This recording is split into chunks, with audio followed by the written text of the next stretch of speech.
go live like it just did. Hey, welcome to Living Courageously Exposed, the March 5th, 2025 edition. You're with your host, Jennifer Saunders, and oh my gosh, I have a cool guest for you today. Now, like lots of our guests, I actually just met her 3 minutes ago in person. I have overheard some calls and her voice, and I know a little bit about her, and I'm excited to share her with you here in just a minute.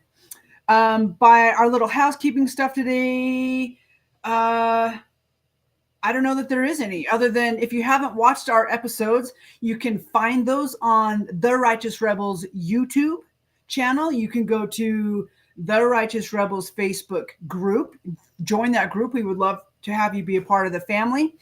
And then they're also over on Spotify at Living Courageously Exposed.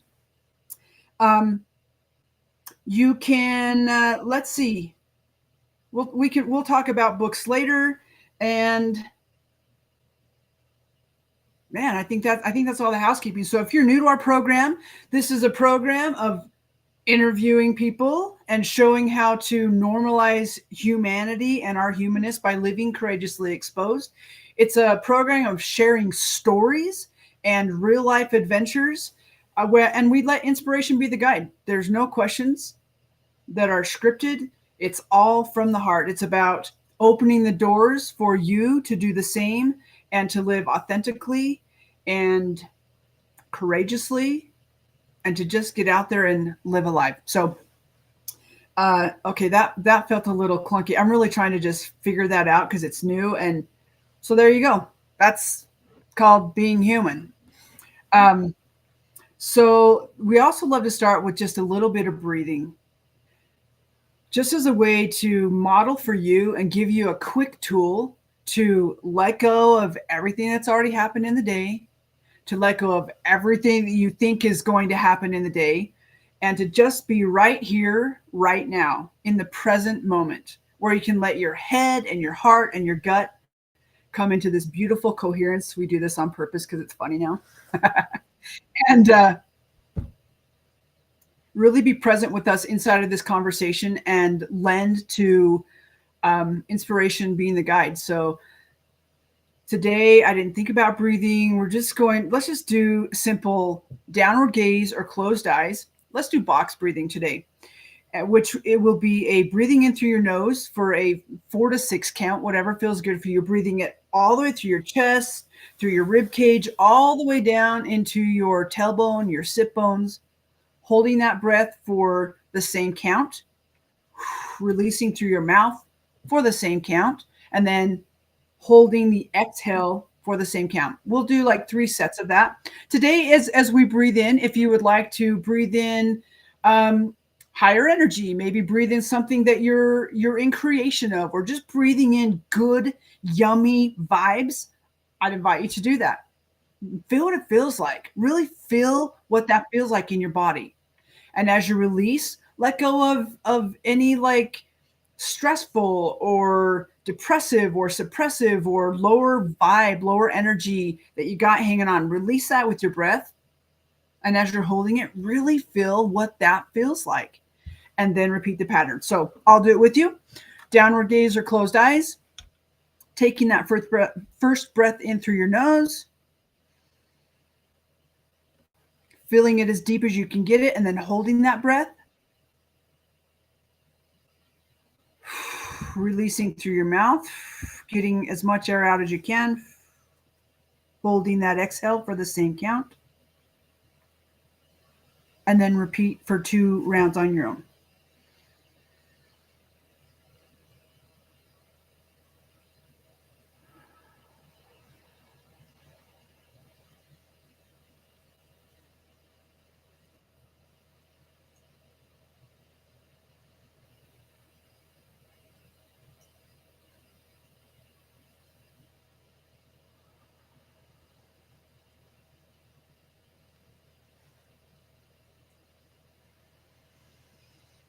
Oh, finish up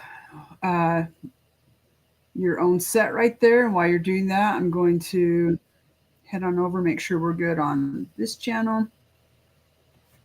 Oh my gosh, how does that feel? Did you notice a difference? Did you by chance notice or feel a calming? Were you able to maybe feel how your clothes sit on your body? Did you feel yourself maybe sitting or feeling the chair that you're sitting in? Or maybe it's a comfy couch. I don't know. For me, I can, under my feet, I can feel the bars of the chair that my feet are resting on. I felt them more. I could actually feel the coolness of them. So I love that feeling of just feeling things just go and settle in, because I get excited about this stuff. And it just gives me a moment to just whoo, and really bring that excitement into me in a way that I'm not like just all the words out and you have no idea what I'm saying. So this is a beautiful, simple tool that you can use many times a day when you feel yourself having a rise in emotion and a decline in intelligence, because when emotion goes up, intelligence goes down most often. Pause, just pause, breathe for just even 60 seconds, or take just a few deep breaths. Pause, feel yourself come to presence, and then be in a state where you can make decisions in coherence with your heart and your mind, decisions that are going to create less collateral damage and that you'll be proud of later. So, with that, oh my gosh, thanks for joining us on Living Courageously Exposed and enjoying a little breathing with us. I'm so excited to bring our guest, the Sugar Freedom Coach, online with us today, Karen Sammer. I think I'm saying her last name correctly. She's shaking. She gave me the heads up. I love that. I love it when I do it right. So what I know about Karen is she is a plethora of knowledge when it comes to eating and food and sugar, and she has her own journey, and she has a new book out called Crush Cravings Before Diabetes Crushes You.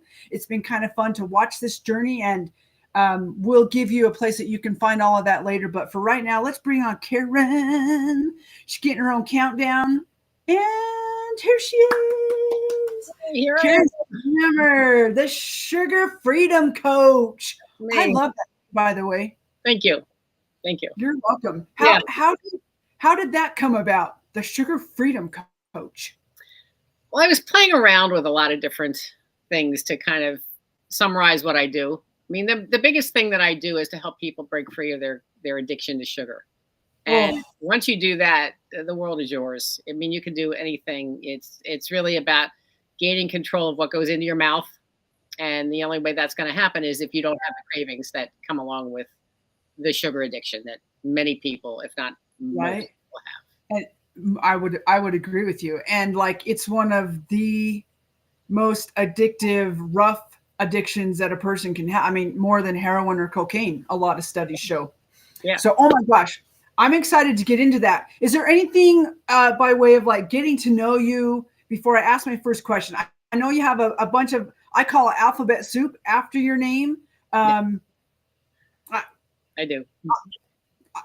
Did you want to like let us know what those alphabets mean right now, or do you want to wait till farther in the conversation?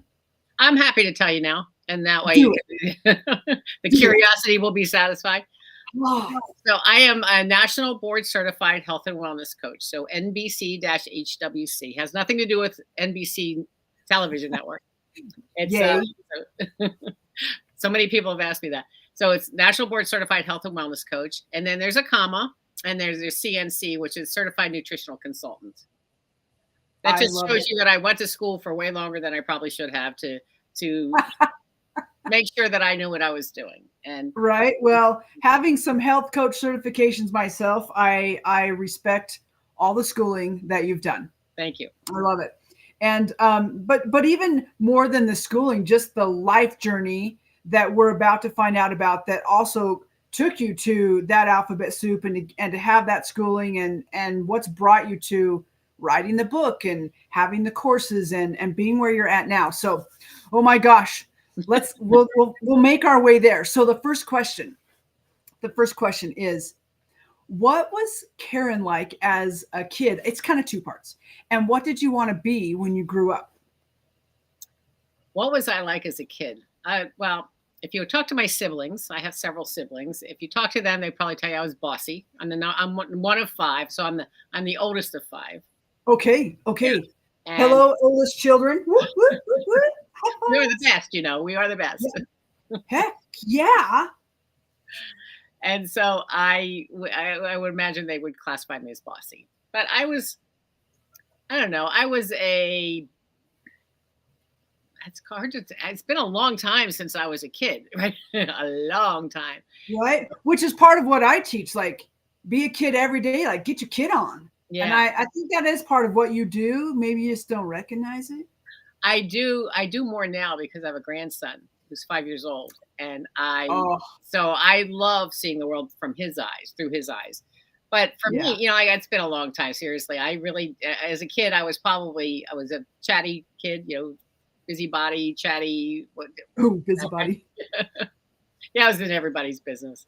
But probably a little shy. I didn't have a lot of friends, but I was a little shy.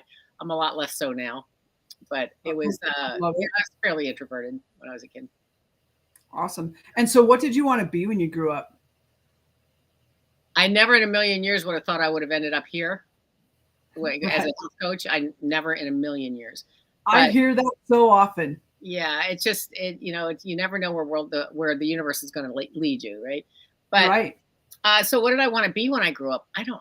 There was sometimes I wanted to be a teacher, sometimes I wanted to be a nurse, but then I didn't like when people got hurt and I had to see the blood and all the stuff that went along with it. So Right. that went away pretty quickly.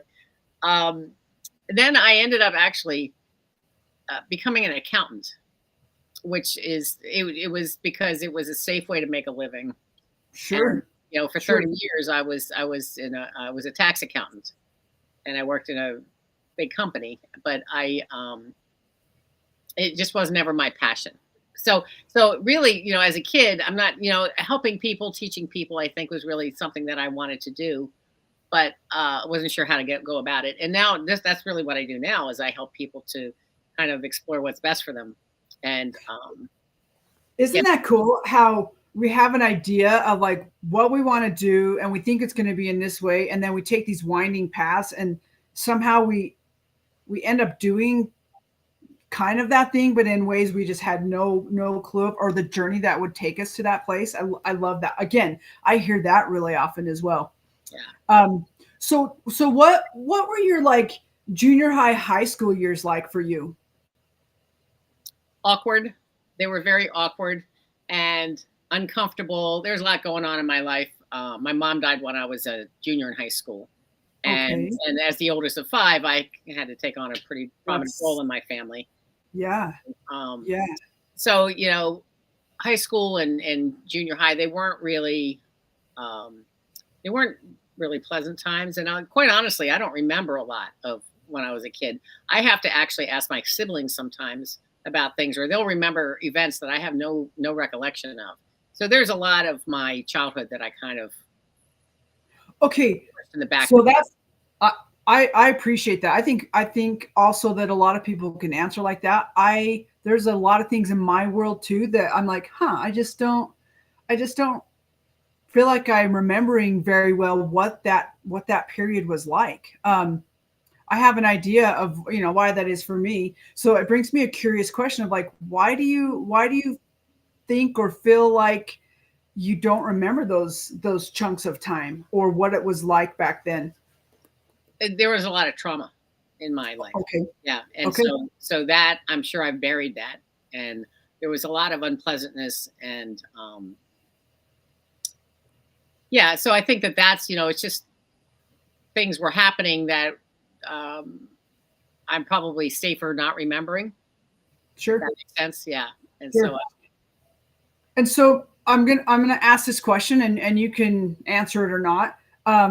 How because you say there was a lot of like challenging things and even describing it as trauma.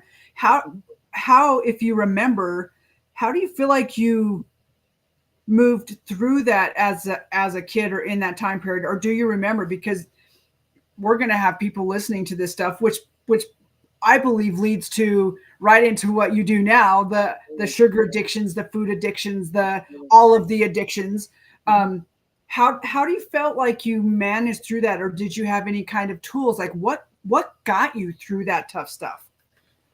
I did not have the tools at the time. I ended up being able to sort of escape what was happening by either, at the time I was starting to work outside of my home. So I was able Yeah, to, I had a job. I, hung out with people maybe who were probably not the best influence on me, but sure. I managed to cope. I coped. I don't know that I coped. I got through what I needed to get through. And then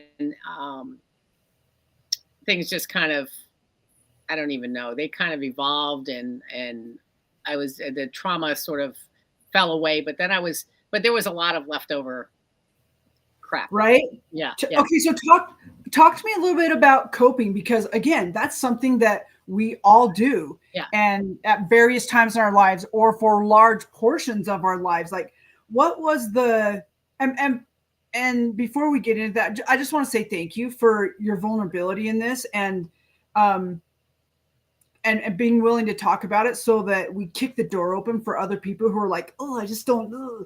And also to be like, yeah, this is someone I want to work with, because she's willing to be real with her Oh, shiz. I'm quite real. Yeah. So talk to me a little bit about the coping. Like, what was that for you? You said you hung out with people who maybe weren't the best, and what did coping look like for you? And there's a question like, what were maybe the feelings that came with that coping?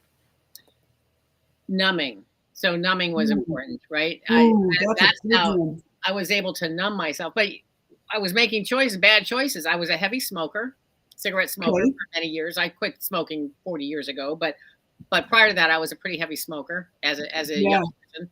I ate terribly. I ate really bad things late at night. I'd be a sneaky food eater at night. What did you just call it? A sneaky food eater, as somebody who was like a night crawler. You go around the I love kitchen. it. I thought you said a sneaky poo eater. I was like, No, what? no, food. No.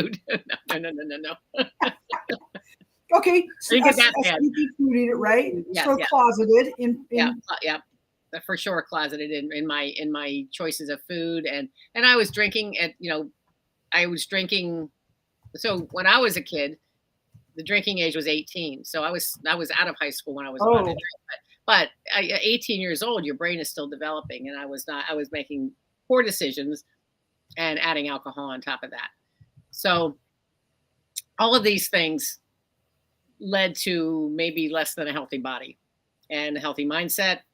It was all very unhealthy. Everything that was going on in my life led to a very unhealthy kind of existence, and that yeah. went on for many years.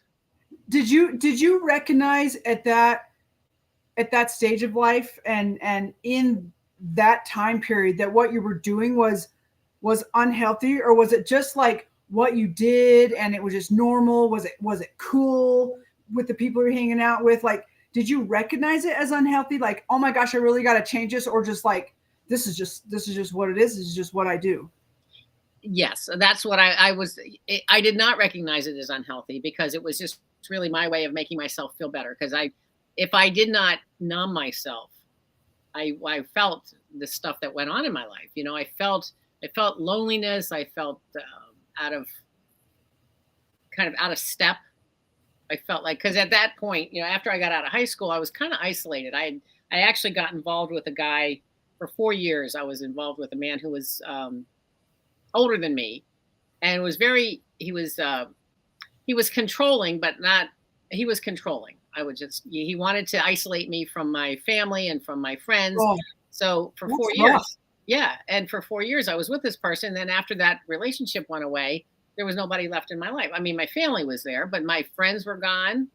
They'd Right. all gone off, and I had no friends, and so then for a few years after that, I really didn't have anything. I had no real life. I mean, I just kind of was bumbling along. I was working and living at home with my father at the time, and it was just really I was existing. And so my solace, my friend, was food, was alcohol, and I didn't drink so much then, I started drinking again later in another unhealthy relationship.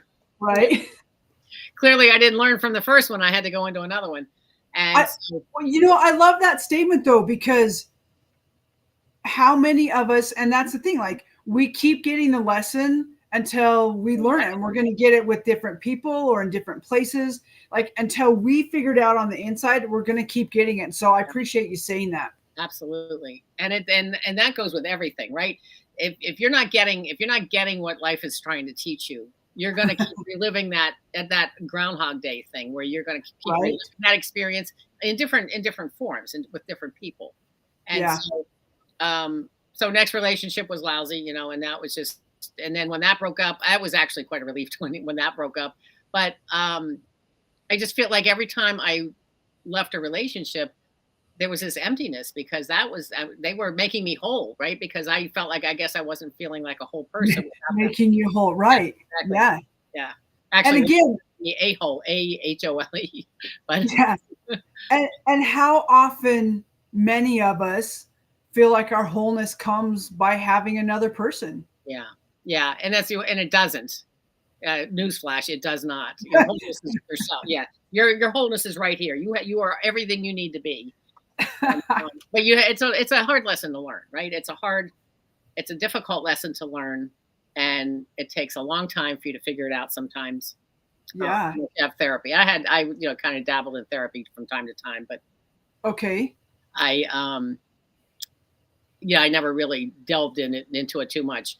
But I did learn a lot of things along the way as I got older, and I finally found a person who doesn't want to control me, who doesn't who doesn't complete me, because I'm complete on my own, as you are. Oh my gosh. Wait, will you say that again? Yes, I am complete on my own, as are you. As are everybody. Everybody is on their own. You don't need another person to complete you. I love it. Leah, will you make sure that one gets in the comments? I just want to say thanks to Leah, who's behind the scenes today, typing in some of our highlights. You are whole just as you are. Yeah. And what a concept. But so many people don't believe that, right? Some people feel like they need another human being to make them complete. And that's Well, do you feel like we're taught that? Or that it's just something that we pick up from? I mean, we are taught that, whether we're taught it intentionally or we just pick it up from watching. Or I do think, yes, as you said, I don't think it's intentional that we're taught that. As one thing, my father had a lot of flaws, but one thing he instilled in us is be independent, be financially independent, and he made it, because my mother was not financially independent, and that didn't go well for her. But so always, I don't have to rely on anybody else. I'm not rich, but I don't have to rely on anybody else to support me, because that was always important to me, that I had to be fully functional on my own. Wow, that is such a beautiful concept, because I know from experience that not everybody's taught that. Yeah. In my case, again, whether it was intentional or just picked up from how I viewed things or what my impression of things were, is that I had to have a person, specifically a man, and that's what made me okay. And that I could get an education, but the education was more for get an education in case your husband can't work, or, heaven forbid he should pass, or you get divorced or whatever, and then you need to work. That's how I was taught that. And it's taken a long time. In fact, even still, I have threads of that torment me and mess with my worth and value, and like what I feel like I can bring in and how I care for myself. And so you always still go back to that. There has to be that other person to kind of pull me up and bring me, make me complete, right? And it's just and it's so wild, because it's this battle inside my head and inside my heart, because I know inside I know the truth of that, but that belief system, that played out for so long, just some of it, you think you got it all rooted out, and then it's like, oh, there it is. Yeah. So I have a question in regards to, like you said, you found someone who, I'm trying to remember how you said it. someone who didn't want to control you. Yeah. Who believed, like, what was that like after being in relationships? Like, what was your mental state and your emotional state of like, wait a minute, you mean, you know, like, what was that like for you? Were you in a space to accept that? How did you come to be in this relationship in a healthy way? So I was the first relationship I've had. I mean, there haven't been a ton of them, but it was the first relationship I had where I felt like I could breathe. And it was really Oh, because I didn't feel stifled. I didn't feel like somebody else has to approve of my decisions or I didn't feel like I had to worry about what he thought of my decisions or what right. I'm doing. And that was like, That's really stifling. yeah, it is. And but when you're feeling that, you don't realize that. You don't realize that stifling is happening until it's not there. Right? Because if that is all you know, and you just think that that's kind of the way things are, and then it's not there anymore, it's like this gigantic cloud. It was interesting. It was just an interesting dynamic because I've been married to my husband for, I don't know, 27 years. I can't even remember. He could tell you how long we've been together. Right. Congratulations. But we dated for 5 years before that. You know, like it wasn't quick. That's for sure. Yeah. Yeah. But this felt like a relation, unlike any other relationship I ever had. And we have our differences. Obviously, everybody does. Nobody's there. No relationship is perfect. Right. Right. Well, and you don't want to be exactly the same. That would be kind of boring. Like, people think that that's how they want it, but the reality is that would be so boring. It's kind of like people are like, I want a life like this. And I'm like, if it's like this, you're dead. Yeah. Flatline is dead. Exactly. Nobody wants that. No, at least I don't. I don't want that. Yeah. So that's the feeling of being able to just kind of be and do. And if you read in my book, if you read my dedication, I think it's there. Yeah, it's the dedication. I dedicated my book to my family, and it's really my husband. My husband puts up with all my harebrained ideas. And he's, he may think they're harebrained, and he'll let me know that, but he doesn't ever try to stop me. Not that he could, but he never tries to stop me. And that there's that freedom is just, but it's a safety too. Like you have this sort of safe place to land, but you're free to fly. It's just really, it feels good. It's a good feeling to have. And everybody needs a relationship. Well, I fully agree. And I'm getting to experience that now in mine, and which I haven't before. And it's like, oh my gosh, like, whoa, I didn't realize that how I felt was how I felt until I didn't feel it, or I felt something different. And that freedom and to just express how you need to express. And I love that you're like, he's a supporter of my harebrained ideas, because harebrained ideas are amazing, but they don't all take flight. And sometimes you do need a soft place to land, or just a place where they're just going to scoop you up and be like, it's okay. What's the next one? Like, what are you going to do next? Yeah. What stupid thing you're gonna be up to next? But really, what are you going to rope me into? Yeah, exactly. But it's a good place to be. It just feels much more secure. And I think that some of that has provided me with, like I said, that kind of safety net that allows me to do what I want to do and do it fearlessly. Yeah. How do you feel like you, what's that question like? I feel the question. When you haven't had that kind of safety or self-expression, being able to just be yourself, we often have a tendency to fight against it, or to fight against the person who is like giving it to us and saying, wow, we think you're amazing and go for it. And but those injured parts of us, and we all do it, just want to fight out in whatever ways, whether we're having a tantrum or we're like, no, I'm not doing that, or I'm going to be a saucepot, or how do you feel like you overcame, like, what was that expression for you? Like, how do you feel like you fought out against, like, whoa, I can actually be myself, and and how did you settle into like, whoa, I get to just be myself? Well, it's interesting that you say about fighting, because when you're in that position, that person is a safe space. Well, who are you going to take out your frustrations on? Is that person The- who's going to be there for you unconditionally, right? yes. That poor sucker, it just gets beat up, when you're having a moment, or when you're in a bad mood, or you're having whatever's going on. That person is going to be the one that's going to receive the brunt of it often, because of the safety that you feel. Because Right. I mean, I have done not I have when I've been in other unsafe relationships, or what I would consider unsafe or insecure Yeah. relationships. Yeah, we're not unsafe in that I felt Ooh, physically or I like that, in the insecure. insecure relationships, like because I was always concerned about, well, how is this going to affect my relationship with this individual, whoever this Sure. person was, Sure.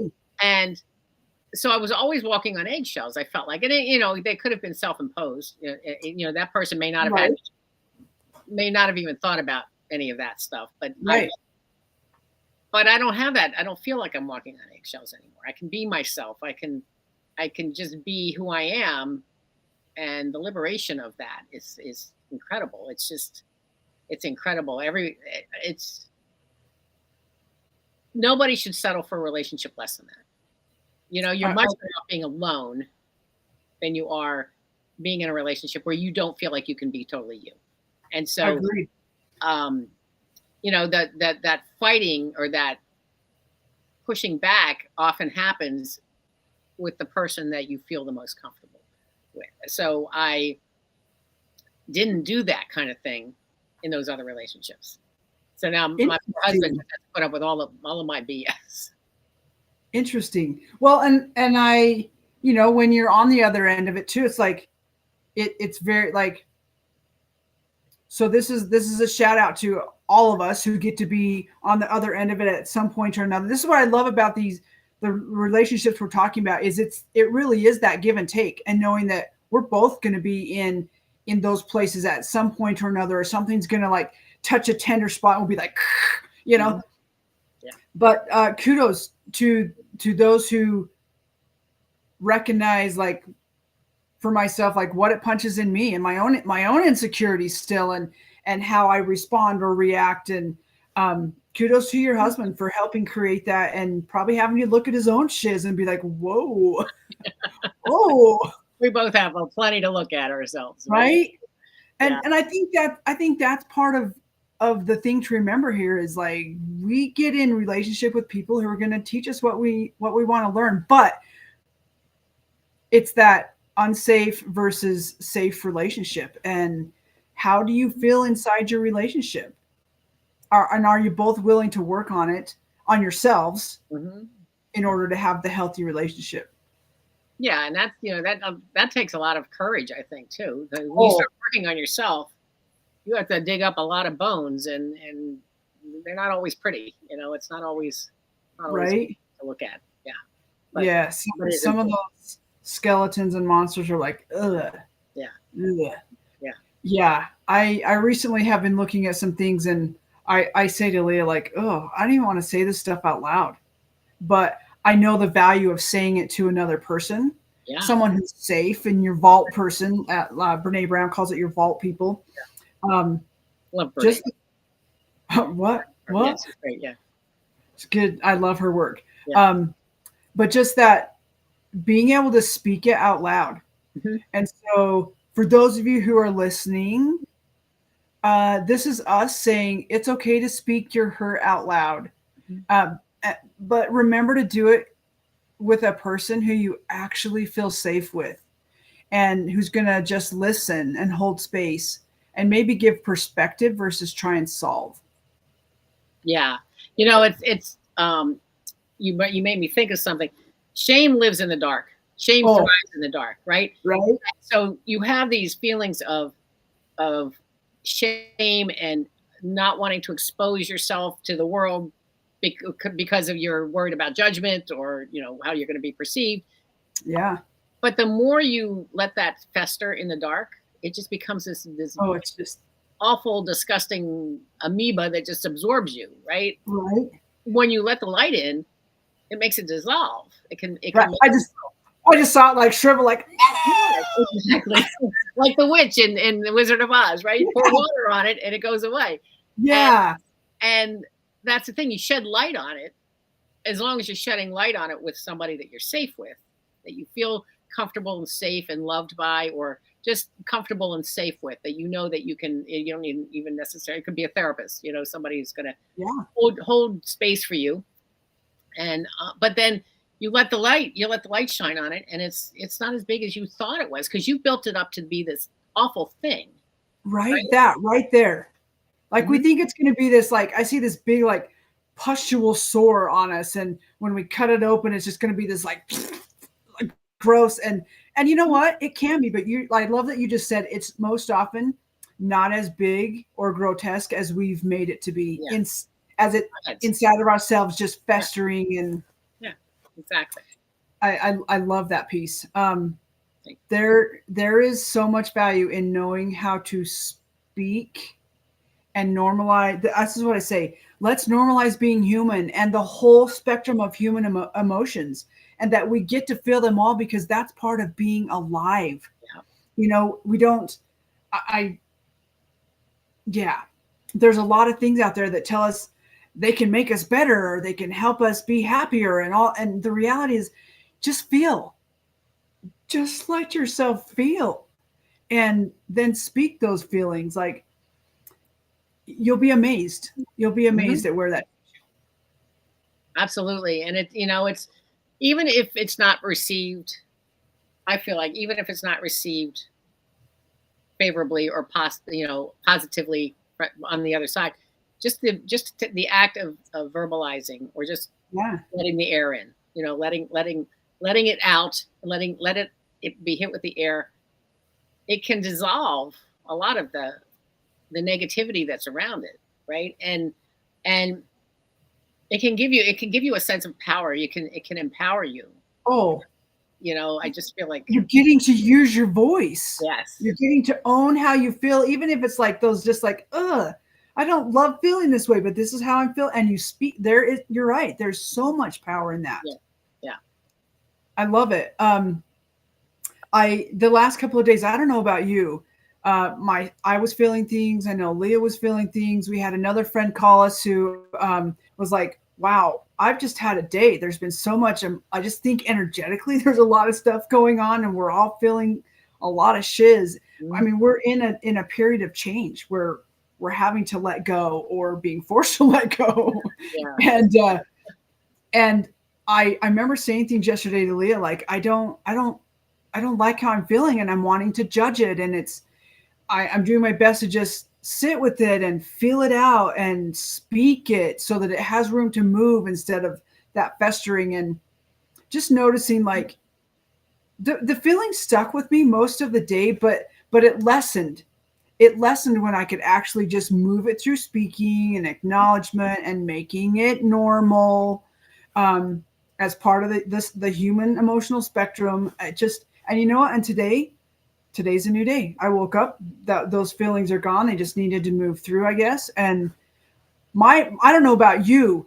My brain and personality is like, but I want to know what's going on. And the reality is we don't have to. How do you feel about that? I am the same way. I have to be able to put a label on things. I think it's a security thing. You have to be. Yeah. If I can identify it, then I can do something about it. But if I can't call it something, how can I fix it? I'm a fixer. How can I fix it? Right. And the reality is we don't have to fix it. Exactly. It just has to be. Yeah. It just has to be. It has to. You allow it to be. You allow it to be there. Then if you let it move through you, as you said, it will dissipate. It will eventually dissipate. But you don't have to name it. You don't have to name it. It could just be that you woke up with 5 minutes less sleep than you needed. And it, because I don't know about you, but when I haven't slept enough, who knows what could happen. You don't even want to be around me, when I haven't slept enough. I mean, that's just a simple, thing, but it could have been atmospheric pressure. It could have been you had a memory, you had a bad dream, and you didn't even remember it, but you just Say remember. dreams or yeah, absolutely. Yeah, because I've done This that where I don't little necessarily remember it, but it weighs on me very heavily the next day. yeah. I remember saying that like I don't know if I don't remember my dream. I know I dreamt my dreams. I may have traveled somewhere in my dreams. Like, um, yeah, it's the trusting. Yeah, It's the trusting of all that to move through without having to name it yeah, or blame it, yeah, and to just trust like it can just move through peacefully yeah. if we will just sit with it and trust it. Well, yes, and you can help it move through. I mean, when you start moving your body and That opening up, like just allowing yourself to breathe and stretching and just allowing everything to kind of flow the way it's supposed to, that'll help it to move. Yeah, rather than, if you sit all like this and you're all bunched up and you're holding it in, that makes it may take it longer to happen. right? You're holding the shame and guilt pose. Yeah, I, exactly. Yes. Tuesdays are my adventure days, and I fought like I had internal battle about going outside yesterday. I wanted to go outside. I wanted to go move. I felt tiredness in my body. Mm-hmm. And so I also felt the impression of like, let your adventure be the more quiet adventure today. Clean out the spaces, let things, but I wanted to go outside and I finally drug myself out and I didn't drag myself out. It was like, it's time to go. But I just changed up. I can't think of the word that I just changed up what I was going to do. Mm-hmm. And I didn't push too hard. I walked some hills. I felt my body and I love that piece right there is like when I'm coaching, there's always movement involved because this thing is the slowest thing to learn things. And if we can, I love that you brought that up. If we can move, it just helps it. It just helps it to flow because your body is meant to flow. Your body's meant to move. Yeah. Your breathing exercise at the beginning. I do that with my clients all the time. Oh, I love it. And you can literally, if you have a group that you're doing that with, you can literally feel the energy. Right.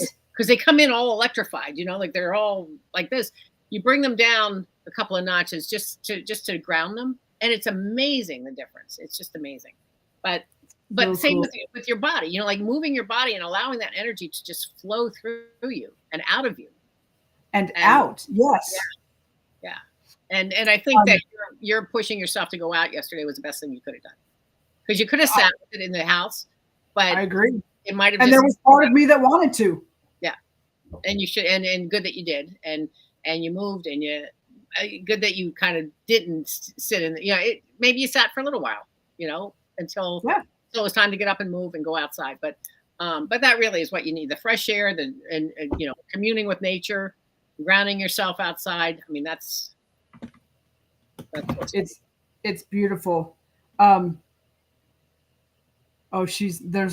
like, they're coming in slowly. Leah, will you make sure you put in there, like, move your body, ground, let emotions move through you. She's asking a question. How do you work through emotional eating? Yeah, she's sticking that in the comments. So if you're listening to this, like, let us know, how is it that you move through emotionally? And maybe she's reminding me to ask you that, which I'm getting to. Yeah. So talking about movement and emotions and these challenging things that, the coping mechanisms, the unhealthy relationships, the unhealthy living just inside yourself. What was that shift for you? What was that pivot point that you're like, something's got to give, or something's got to give, like, and that then put you on this path of where you're currently at? Breast cancer. Oh, well, there you go. Yeah. That's a big Gets your attention every time. Gotcha. Yep. I wouldn't recommend it for any of you, but do not. I do not. I highly don't recommend it. So, you get the nudges. You get the nudges through your life. My blood pressure was up. My cholesterol was up. My blood sugar was wonky. All of the things. I was extremely overweight. I was highly stressed. I was raising 2 kids with, running a house, working full time in a high stress job. all the things that added up to Lots of comorbidities. yes, absolutely. And I found out through a routine mammogram that I had breast cancer, and it was an aggressive form of breast cancer. So Okay, had dang. had to be dealt with, right? And at What that, what was that like for you in that moment of like all of this stuff that you're experiencing that feels pretty heavy and weighty, and you said you were heavy and carrying actual physical weight on top of everything else, to have that, like what was that like in that moment? Was it like just another like, ah, God hates me, or was it like, oh my gosh, this is my sign? yeah, that. So when it first happened, I mean, you can't imagine. I can tell you exactly where I was. It was Christmas Eve. I was in a parking lot. I was walking out. I was doing some last minute shopping. Phone rings. It's the doctor's office, and they just said it was malignant, and I almost dropped to my knees in the parking lot. And it was the most profound feeling. I didn't know what to do with that. And then so you're talking this Christmas Eve. I can't talk to anybody like a doctor or anything like that until after Christmas. Oh, And I'm like, what a Christmas gift. yeah, Like that was bad timing. exactly. And so yeah, it was a horrible. It was horrible. But you know, in their defense, I had initiated the call. I had called. Gotcha. They called me back Sure. because Sure. I mean, you want to know. yeah, exactly. I'm not one to wait because I was given the option of waiting 6 months and then having a biopsy, and there's no way. There is no freaking way I would have waited 6 months and been able to function to find out if I had something. And a good thing I did, because the surgeon actually told me I saved my own life. Because had I waited 6 months because of the type of cancer it would have been a much different story. So, Wow. So the stars aligned for me, for sure, because they caught it early. I went through conventional treatment, which is awful, but I also knew that I needed to do something. So the subtle hints along the way were my numbers were all elevated, right? But I did nothing about that. It wasn't. So you knew they were elevated then. Yeah, I knew that. Okay. But that wasn't enough of a wake up call for you Nope, at that point. Okay.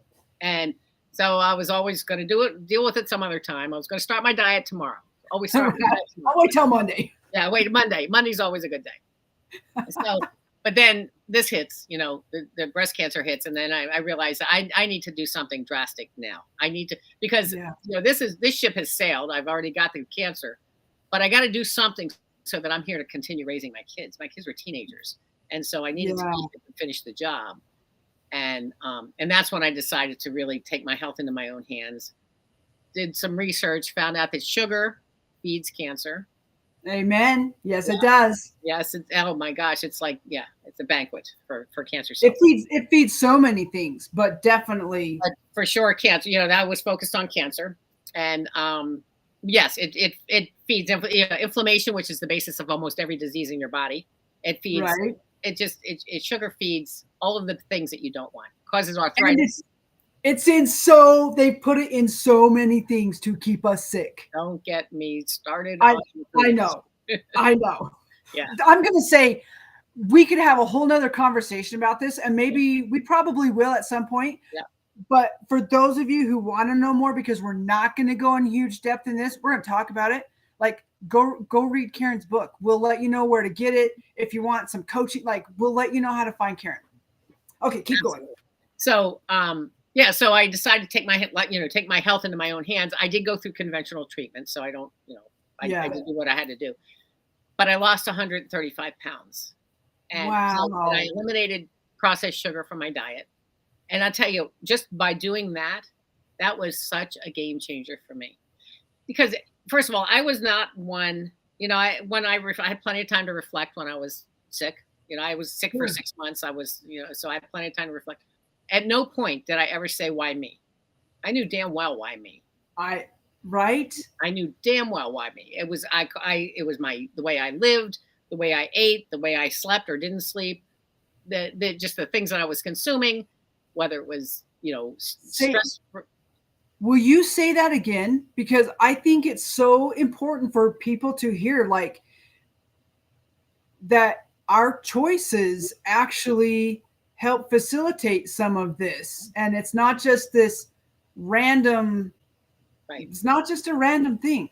No. So why did you know that? You said you knew why because I was eating terribly. I was not sleeping well. I was under a tremendous amount of stress. I was not living a good life. I was not moving my body.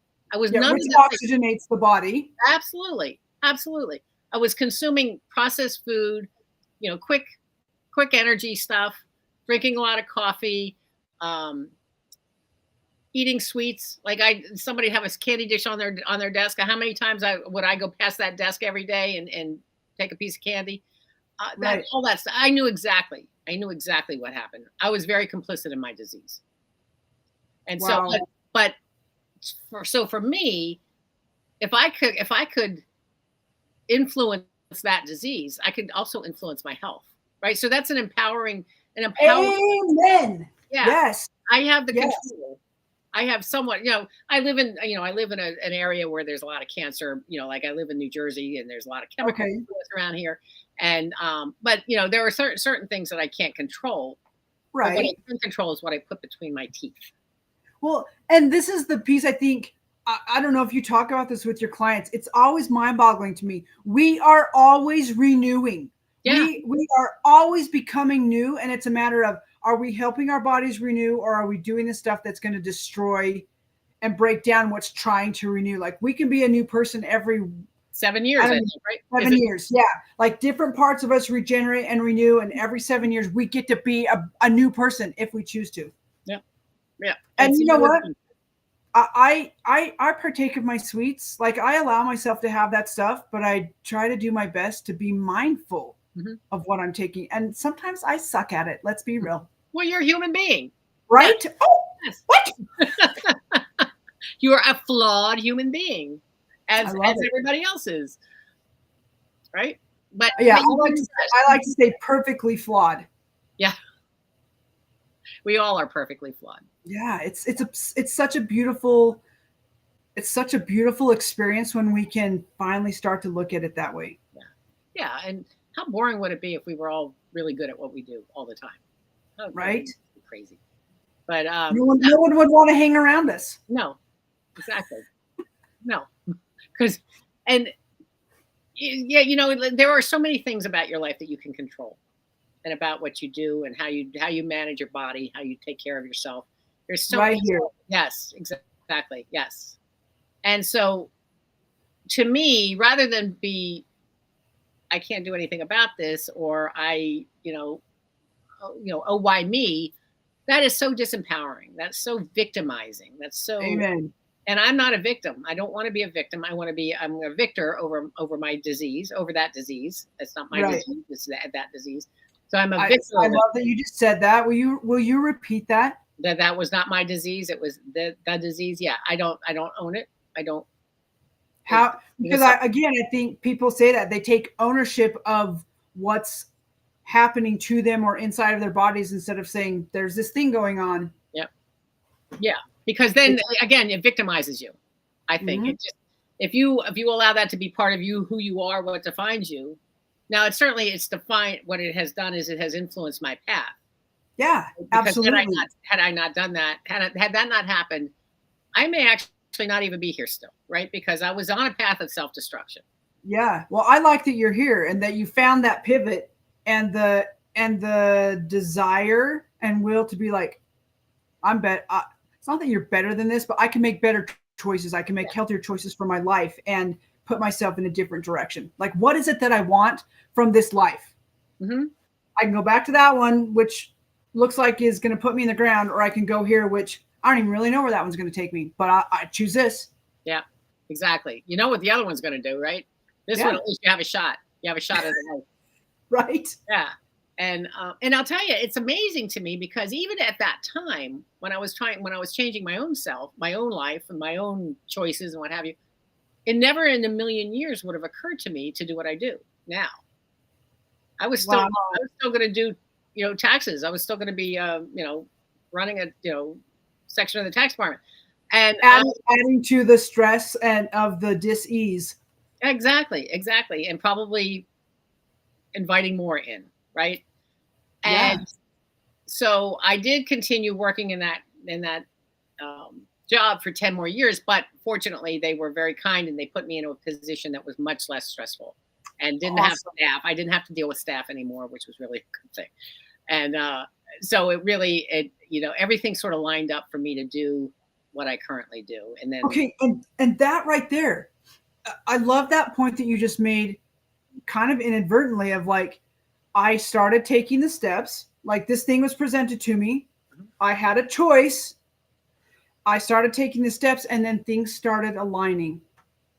yeah, yeah, That piece sometimes for me, like, I feel like that's what I was feeling yesterday, is just that, we're human. We get in those moments of like, it wasn't necessarily poor me, but it's like, how are things going to change? And I'm ready for things to just like, good heavens, God, show me the way, or give me a win, or even when things are amazing, it's so easy for us to have moments of those old feelings and that releasing.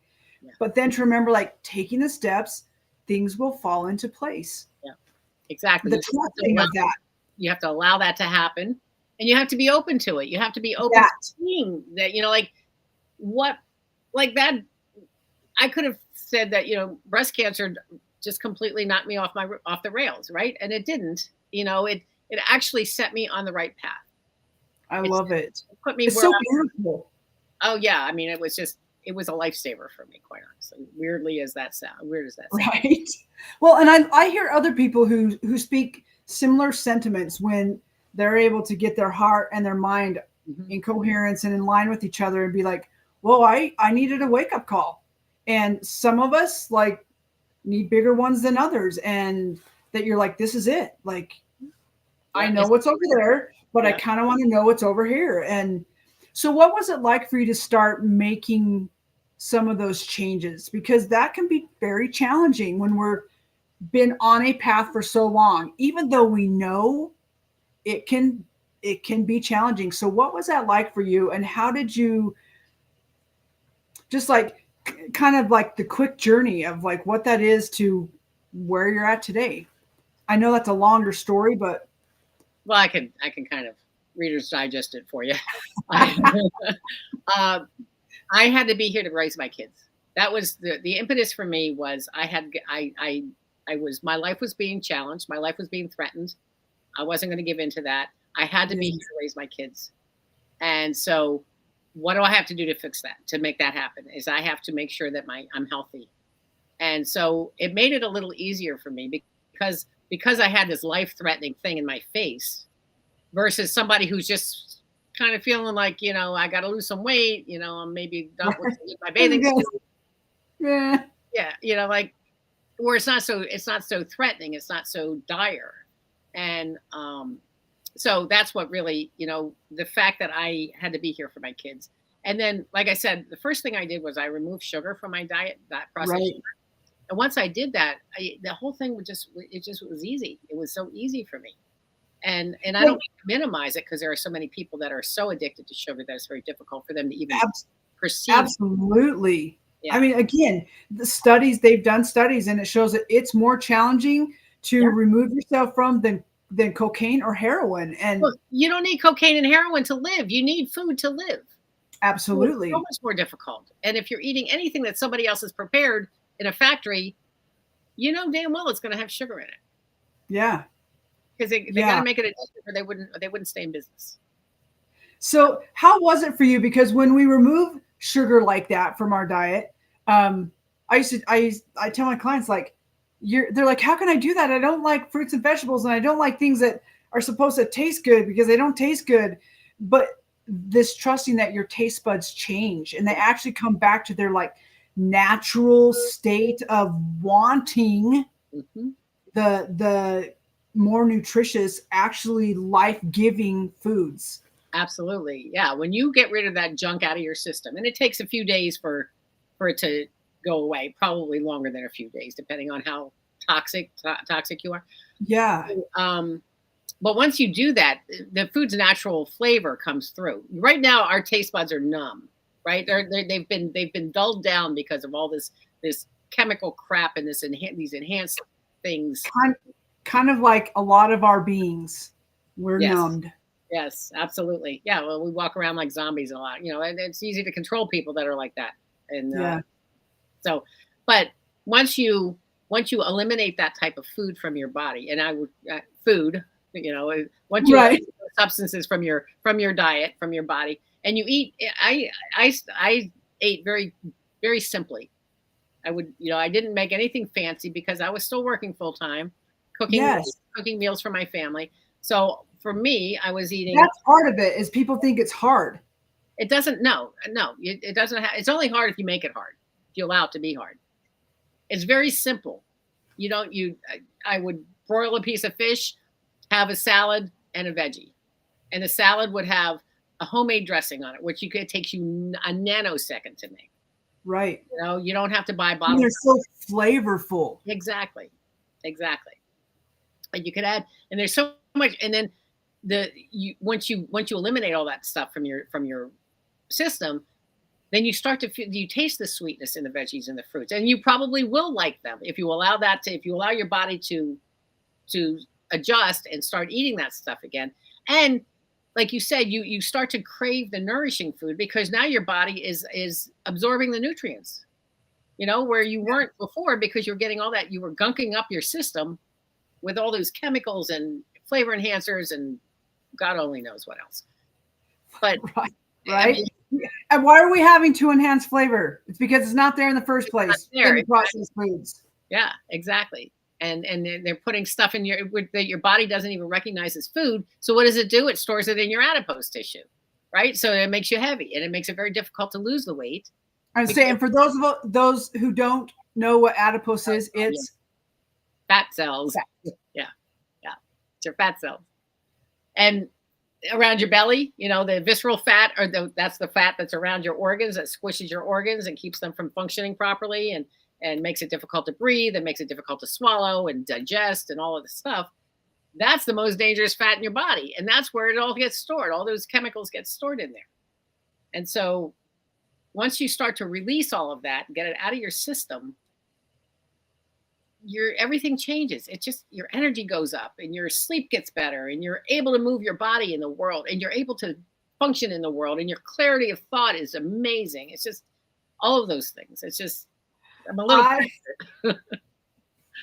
I'm giggling, like I'm feeling this, like that my own excitement and energy, because this stuff lights me up. Yeah. But I'm like just like giddy with excitement watching you get all excited and talk about this, and we're like at the point where we're like, oh, we have to be done. But this is what I love about this is I wanted to give people the opportunity to get to know you.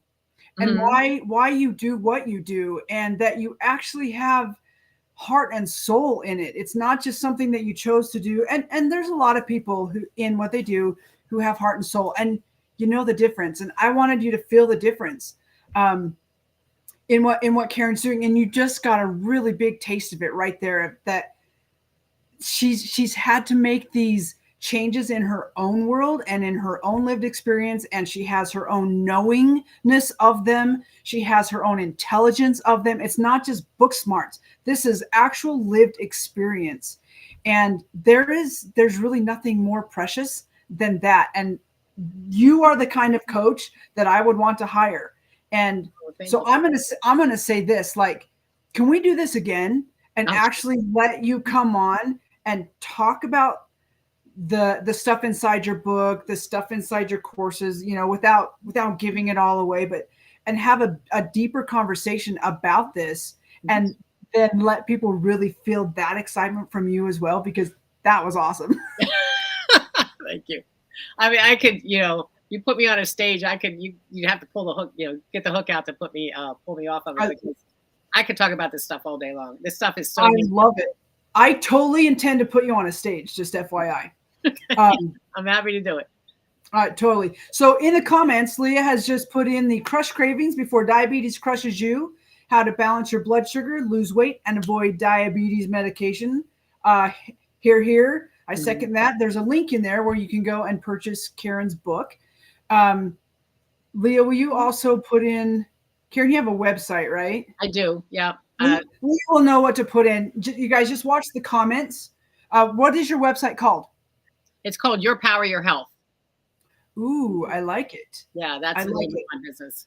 And is that how people, like, I emailed you today at an email that has that in it? Is that how people get a hold of you that They way? can yes, they can. If they want to book an appointment, so may I make an offer to for a free consultation? Is that okay? Ooh, absolutely. You just did. Do it again. Do it again. Let them know. I want to know. I want them to know how to do that. So if they go on yourpoweryourhealth.com/book, then they can schedule a free consultation with me. And it's very unique to them. We will talk about their specific issues and where they want to be. So where they are, where they want to be. And we'll talk about some action steps to get them there. If they choose to work with me after we have this conversation because they know they can't live without me, that's great. Right. If not, at least they'll have some action steps to get them started on their healthy path. So it's time well spent, I think. Yeah, I would agree. And I would say, go check it out. Leah's put it in the comments. She also reminded us that you have a podcast on Thursdays. Thursdays, 9:30. I have not checked out the podcast yet. I'm going to now. Okay, oh my gosh, plethora of knowledge, and not just knowledge. You have wisdom, you have intelligence, and knowing, and there's a difference. The words that I just used, intelligence, knowing, that's all heart. It's all heart based. It comes from living courageously exposed, from actually living life and soaking it in, and then using it to stay more empowered inside of yourself, and to let that just wave out and however that needs to go. So thank you for your story. Thank you for your lived experience. And for how you're sharing and living it now, and presenting that information to other people to make similar choices if they desire to do so. It's all within their own power. And I thank you so much for giving me the opportunity to just spew all of this on you. It was joyful, and I'm really serious about let's book again. Actually sooner than later. And sure. Let's let you go into more detail on all the stuff we were getting excited about at the very end, because it's super exciting. And when you feel it is to me, yeah. Right. And when you feel those changes in your life, it's super exciting. Yeah. And so I would love to present that opportunity to people as well. Wonderful. So thank you. Thank you again. Any final, like, what would be 3 words of final wisdom, or that you would leave with our listeners today? I would say book a call with me. Book a call with me because